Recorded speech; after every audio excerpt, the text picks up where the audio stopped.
Hello guys, welcome back to the channel. Today we will talk about 5G and some of the interesting investing opportunities, you could say.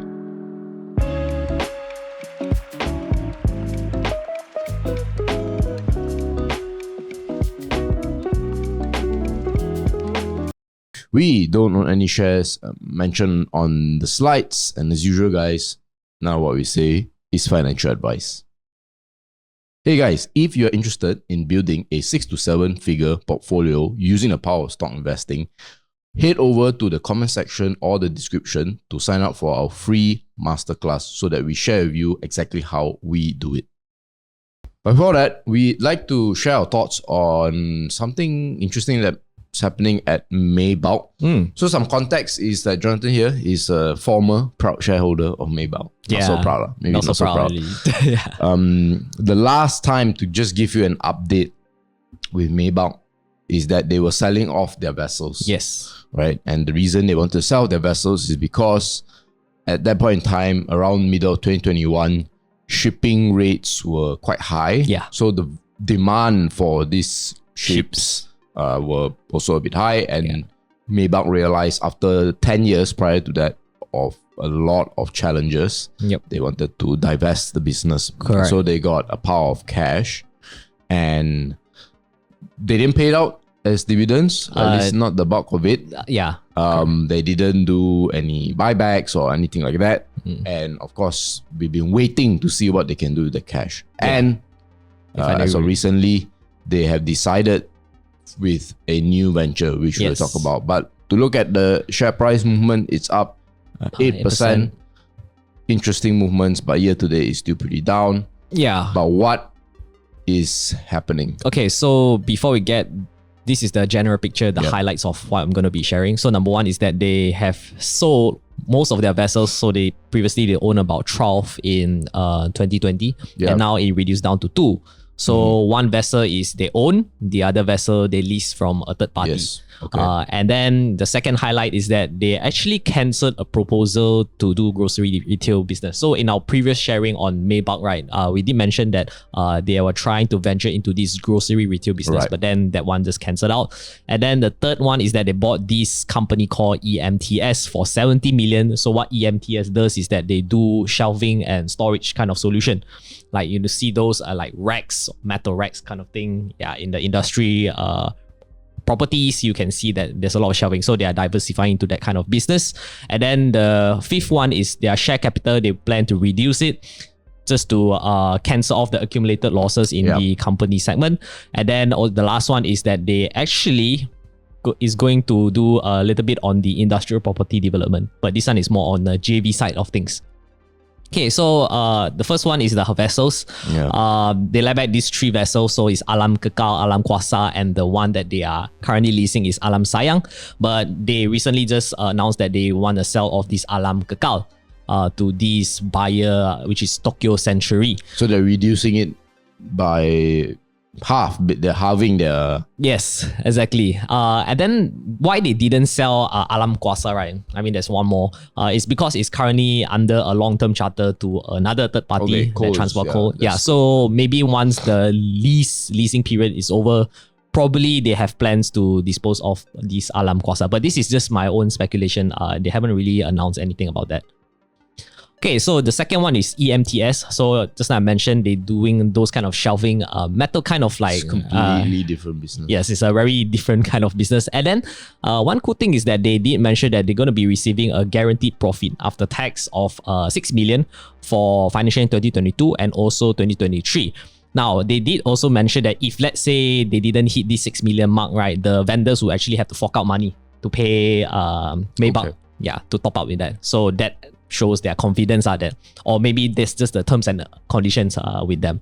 So yeah, this is the past few performance from EMTS. You can see that profits were actually growing quite fast, like from 360,000 to 1.4 million to 4.2 million. And then the next financial year is going to be 6 million.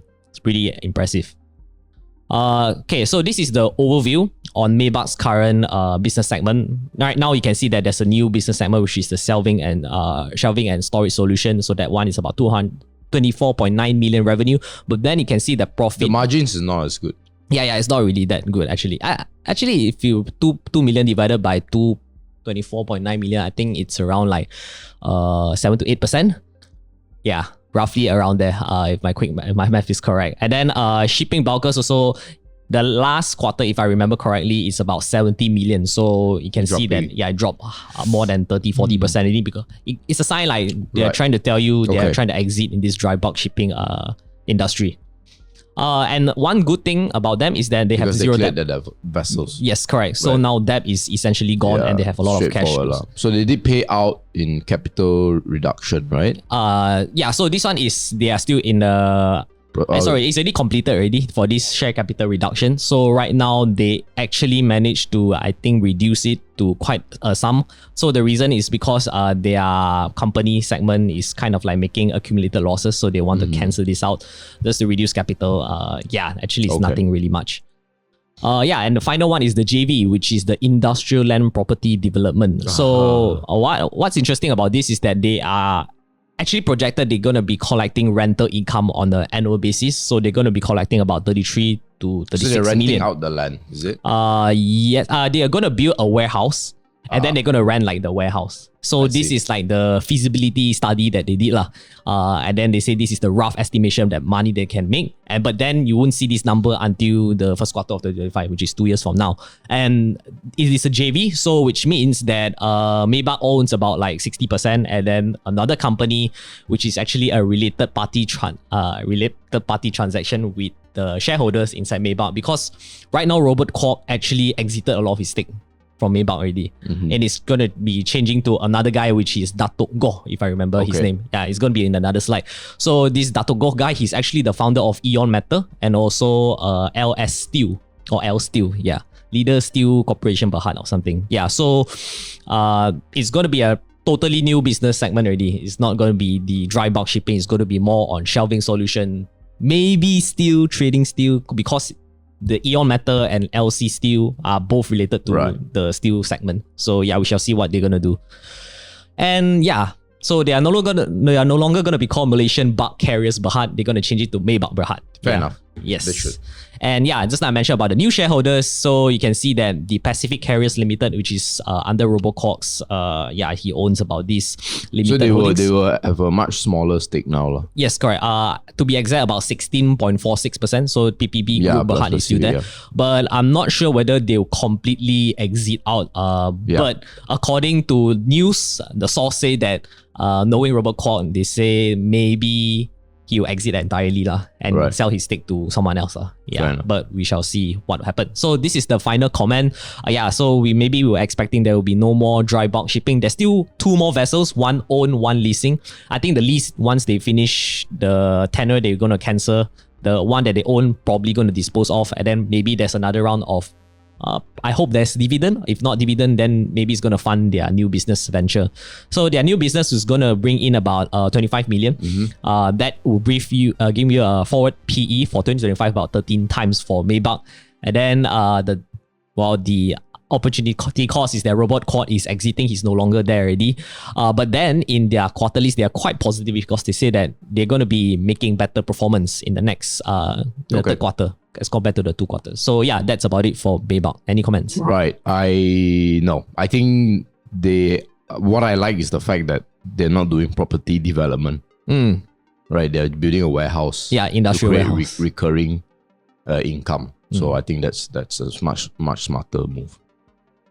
But guys, before we move on, if you're someone looking to level up their stock investing skills and you need a lot more guidance, we do have a one-on-one program called the Mentorship Program.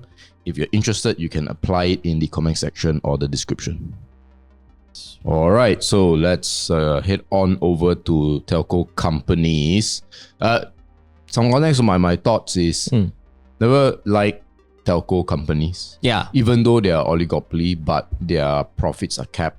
There's a lot of competition. There's the right amount of competition in this space, which benefits the consumers. All of us, in our FIRL Pro group, people say that, everything goes up except my phone bill, something like that, you remember? So yeah, it's good for consumers, but as an investor, it's always been tough. But let's see what are some of the interesting changes. So the thing we want to share with you is that although people talk about 5G, and to be fair, 5G is like a 2-3-year-old story now. Yes. But when people talk about 5G, we tend to have positive views about it. And of course, looking at the trend of 2G, 3G, 4G, we expect,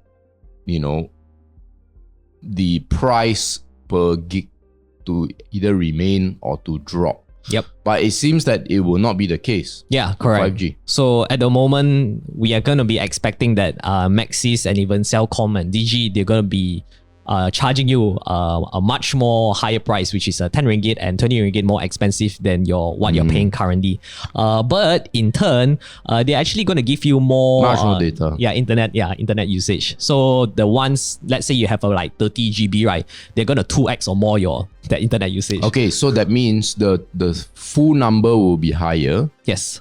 But the amount you pay per gigabyte is going to drop. Yes, correct. A lot. Yes, exactly. But even though you're getting a lot of this GB usage, right, internet usage, but then if you look at the Maxis CEO's stats, right, they say that on average, the users actually use around 26.6 GB per month.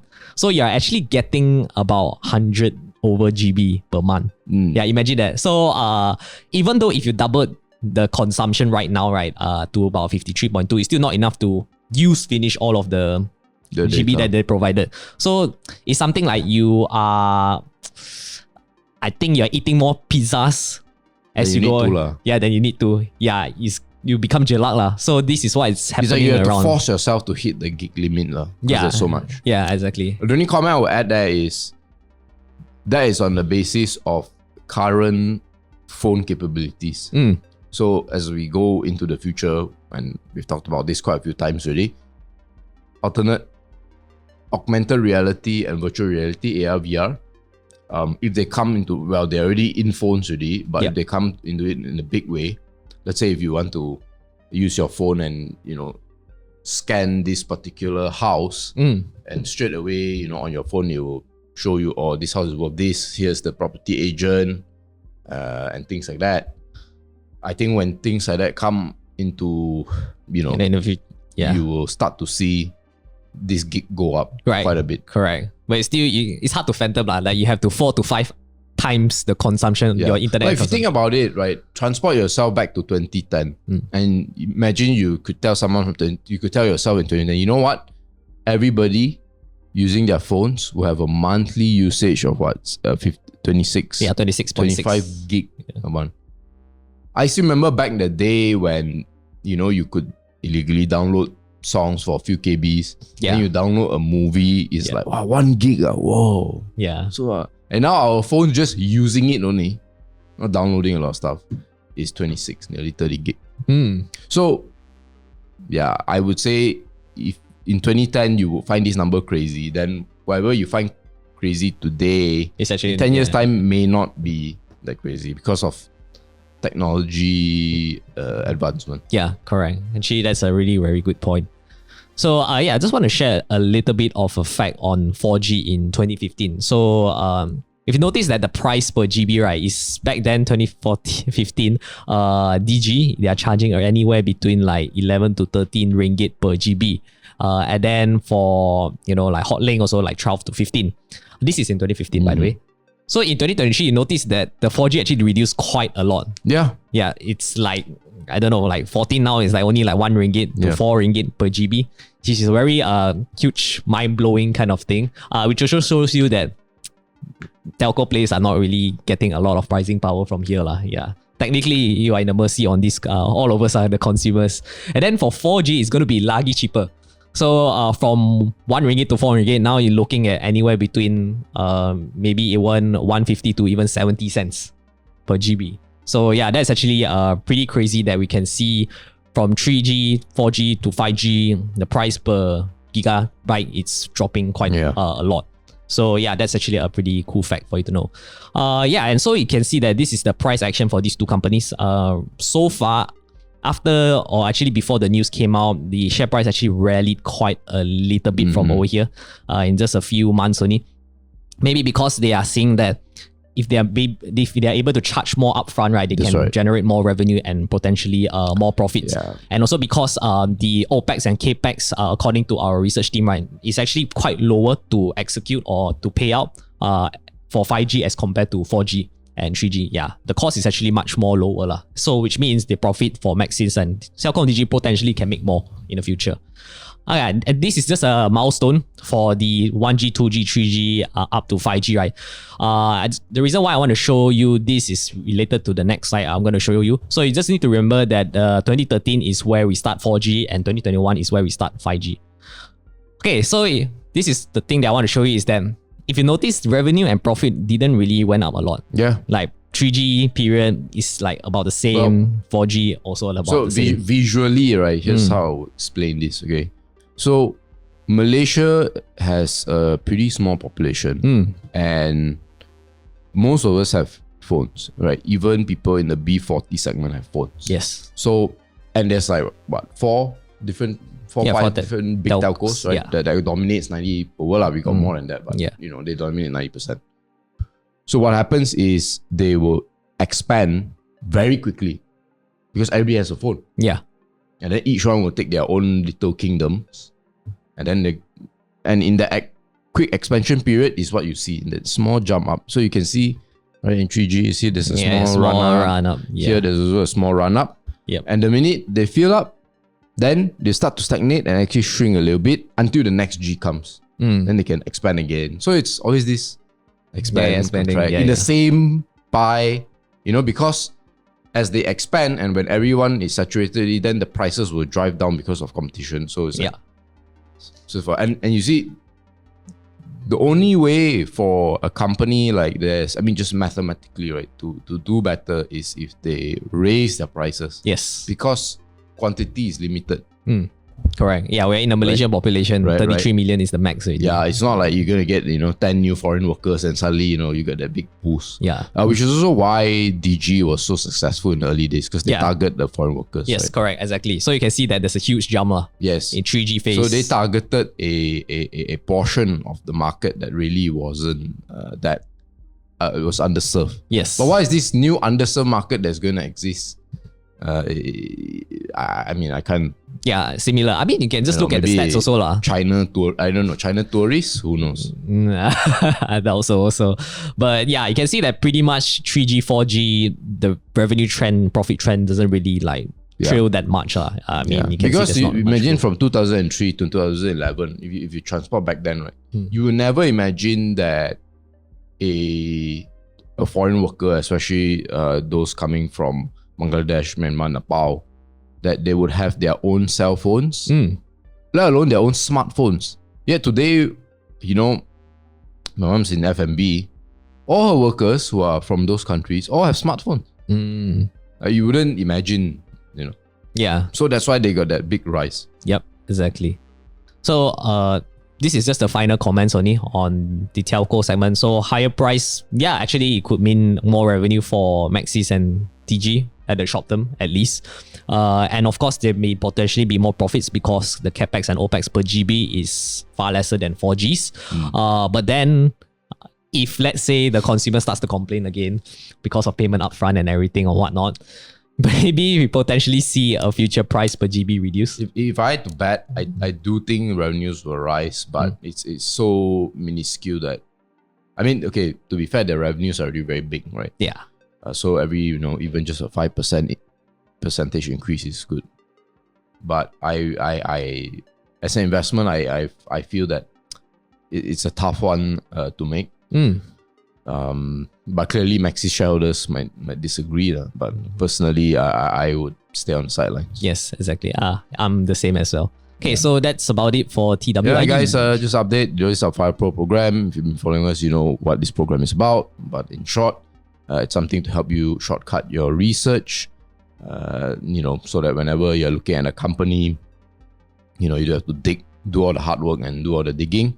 All you have to do is to, analyze and see whether you agree with the reports. These reports are 15 minutes long, maximum. Or less than that. Not a lot, less than that. And so if you want to check out what these reports are, go to our free sample to find out.